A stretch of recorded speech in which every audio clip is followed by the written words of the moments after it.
እንግዲህ ውድ ተመልካቾቻችን እንዴት ናችሁ? እንዴት ቆያችሁ? እንዴት ነው ይሄን ነገር የሚያውቀው አለ ወይ? ይሄ የምድር ገጸ በረከት ነው። ይሄን የሚያውቀው አለ? በማስታጠቢያ 400 ብር ነው። ማስታጠቢያ ማለት ይሄ እጅ ስናስታጥብ ከታች የምንደግፈው ማለት ነው።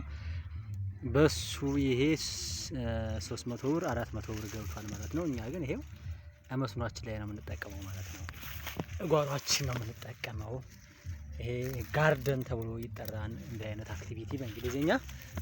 እና እንዴት ናችሁ? ሰላም ናችሁ ወይ? ይሄው ይሄ ገና ቃሪያ ነው፣ አልበሰለም። ይሄም ገና አልበሰለም። ይሄው እንደምታዩት ነው፣ አልበሰለም ገና። ትልቅ ልማት ቢሆን ይሄ በእንጨት ተሰርቶ በእንጨት እየተደገፈ ነው የሚሰራው ማለት ነው። በጣም ትልቅ ሲሆን እኛ ግን ከበርበሬ መካከል ስለሆነ አልፈናፍን የተጠቀምነው በርበሬ መካከል ላይ ነው ማለት ነው እንጂ አሁን ይሄ ቲማቲም ነው የሚታዩት። ይሄ ቲማቲም ነው እየተጠቀምነው ነው። ከስር የበሰለውን እየተጠቀምን ከላይ ያለው ደግሞ እንደዚህ እየጣለ ይሄዳል ማለት ነው። እንደዚህ ይሄው የምታዩት ከሆነ አሁን ይሄ ቲማቲም ፍሬ ነው ማለት ነው። ይሄ ግን ብስል ነው። ይሄ ብስሉ ነው። ይሄ የምታያችሁ ከሆነ ይሄ መብሰል የጀመረው ነው ማለት ነው። ይሄ መብሰል የጀመረ ነው።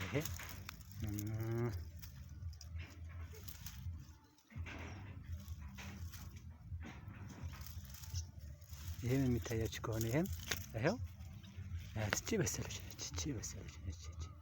ይሄ ታያላችሁ። እቺ አሁን ብስል ነች፣ ደርሳለች ማለት ነው። ይሄው እዚህ ጋር ይበሰላል። እዚህ ጋር ይበሰላል። ቆይ ላሳያችሁ አንድ ጊዜ ላሳያችሁ። ይሄ የደረሰ ነው። ይሄ በቃ ኦልሬዲ አሁን ከዛሬ ከነገ በኋላ ይፈርጣል፣ ለምግብነት አይውልም ማለት ነው። ይሄ በሰለ ቲማቲም ነው ማለት ነው።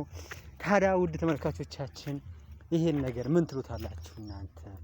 በጣም የሚገርም ነው እና እንደ የሰው ልጅ ከተፈጥሮ የተገኘን ምርት ቢጠቀም ጤናማ የመሆን በህይወቱም ረጅም እድሜን የመኖር ፕሮባቢሊቲ ወይም ደግሞ እጣ ፈንታ ይኖረዋል። ይሄ የምታዩት ይሄ እንግዲህ ያምራል አይደል? እንደሚያምር አልጠራጠርም። ይሄ አሁን ይሄ የበሰለ ቲማቲም ነው። ይሄ የደረሰ ቲማቲም ነው ማለት ነው። ውድ ተመልካቾቻችን እንግዲህ እስኪ ዛሬ ከኛ ጋር እንደዚህ ጎብኘት እናድርገው። ይሄ ደግሞ የደረሰ ቃሪያ ነው። ኦልሬዲ ደርሷል። ያልደረሰም አለ። ከላይ ያለው አልደረሰም፣ ግን ያው ህመም ስለታመመ ብንረጨውም አይደርሳል። ለምሳሌ አሁን ይሄ ቅጠሉ ይሄ የደረቀ ይመስላል ስታዩት። ይሄ ስለታመመ ነው እንጂ ደርሶ አይደለም። ገና ነው፣ ገና አበባ አለው። እና እንደውም በዚህ ዙሪያ እስኪ እንደው እውቀቱ ያለው ሰው ቢያካፍለን ደስ ይለናል ማለት ነው። ይሄ የምታዩት እንግዲህ ይሄ ቃሪያ ነው። 30 ብር ነው የሚሸጠው። 30 ብር ነው፣ ከምድብ 30 ብር ነው። ያን ምድቡ ደግሞ 5 ፍሬ ራሱ አይሆንም። ይሄ ደግሞ በርበሬው ከቀላ በኋላ ኪሎ 1000 ብር እና ከዛ በላይ እንደሆነ ኢትዮጵያ ላይ ይታወቃል። በአንድ እቅፍ ወይም አንድ ኪስ ብር ተይዞ ኢትዮጵያ ላይ ምንም ገበያ የማይሰራበት ምንም አይነት ነገር የማያሟላበት ወቅትና ጊዜ ላይ ነው የደረስነው ማለት ነው። ውድ ተመልካቾቻችን እንግዲህ በዚህ ዙሪያ ኮሜንት አስተያየታችሁን ቆይታችሁን የምታደርጉበትኝ እና እንዲሁም ኢንጆይ የምታደርጉበትኝ ኢንተርቴይኒንግ የምታደርጉበትኝ የተለያዩ ነገሮችን ሀሳቦችን የምትገልጹበትኝ ቪዲዮ እንደሆነ አምናለሁ እና ይሄን ይመስላል። በእርግጠኝነት ትወዱታላችሁ። ቃሪያንስ እንዴት ነው? እየሳቁ የበሏት ቃሪያን እየሳቁ የገዟት ቃሪያን እያለቀሱ ይበሏታል ይባላል አይደል እንዴ? እቺን ቃሪያ ገበያ ላይ ስንገዛት እንዴት እንደምንደሰት እናሸታታለን። ይልባለን ብለን እንደውም እናሸታታለን ማለት ነው። ነገር ግን እቤት ስንበላት ደግሞ እያለቀስን እንበላታለን ማለት ነው። እና የቃሪያ ነገር በጣም ይገርማል። እንደገና ኃይልና ሙቀት ሰጪ ነው። የሰው ልጅ አፒታይቱ ባይከፈት ወይም ደግሞ የምግብ ፍላጎት ቢቀንስበት ቃሪያ ቢበላ በተለይ ከዝቃቀቤና ከነጭ ሽንኩርት ጋር ተከትክቶ ቢመገበው በእርግጠኝነት አፒታይቱ ወዳውኑ ወይም ኢሚዲየትሊ ይሰራል ማለት ነው። ወደ ነበረበት ይመለሳል፣ ጤናማ ይሆናል። የሰው ልጅ ውስጥ ላይ ያለው የምግብ ዳይጀስቲቭ ሲስተሙ እንዲሁም የምግብ ቧንቧዎቹ ሙሉ በሙሉ ምን ይሆናሉ? አቫይሌብል ወይም ደግሞ አክቲቬትድ ይሆናሉ ማለት ነው። ይሄው አሁን ይሄ የደረሰ ነው። ይሄው የደረሰ ቃሪያ ነው። ይሄ አሁን ኦልሬዲ ወደ በርበሬነት የተቀየረ ነው። ይሄ አይነት በርበሬ ይሄም ወደ በርበሬነት የተቀየረ ይሄ ይታያችኋል። ይሄ በተለይ ወደ በርበሬነት የተቀየረ ነው። ያው ፀሐይ ላይ ስለሆንኩኝ ብዙ ላይለይ ይችላል። ይሄ ግን ቃሪያ ነው። እስኪ ተመልከቱት። በጣም ያምራል እኮ እንትን ነው የሚያክለዋ። እንትን ታውቃላችሁ? እንትን የሚያውቅ ሰው ይኖራል።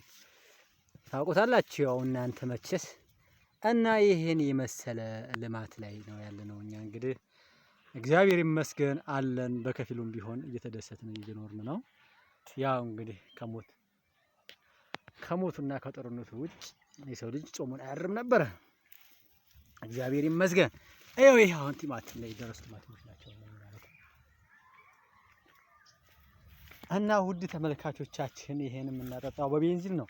በቤንዚን 700 ብር ሊትር እንገዛና ከከርሰ ምድር የተሳበ ውሃ አለ። ከዛ በሰዓት እየከፈልን ነው ለዚህ ያበቃ ነው። ይሄው አሁን ይሄ ለበርበሬ ነው። ከሳምንት በኋላ ይለቀማል ማለት ነው። ይሄ በርበሬ ከሳምንት በኋላ ይለቀማል ማለት ነው። ውድ ተመልካቾቻችን እስኪ ግብርናን የምትወዱ በተለይ ደግሞ ኢትዮጵያውያኖች የሆናችሁ አግሪካልቸራል አክቲቪቲን የምትወዱ ካላችሁ፣ ኢሪጌሽናል አክቲቪቲን የምትወዱ ካላችሁ ወይም ደግሞ የግብርና እና የመስኖ በተለይ ደግሞ ግብርና በመስኖ በተፈጥሮ ዝናብ ሳይሆን በመስኖ የምትጠቀሙና የሚያስደሳችሁ ካላችሁ አሪፍ ኮሜንት እና አሪፍ እይታ እንደምትሰጡኝ አልጠራጠርም ማለት ነው። እንግዲህ ውድ ተመልካቾቻችን ይሄ የተበሸተ ነው። ይሄ በቃ ኦልሬዲ ይሄ ኤክስፓየርድ አድርጓል። ይሄው ይታያችኋል። ይሄ ታመመ ቃሪያ ነው።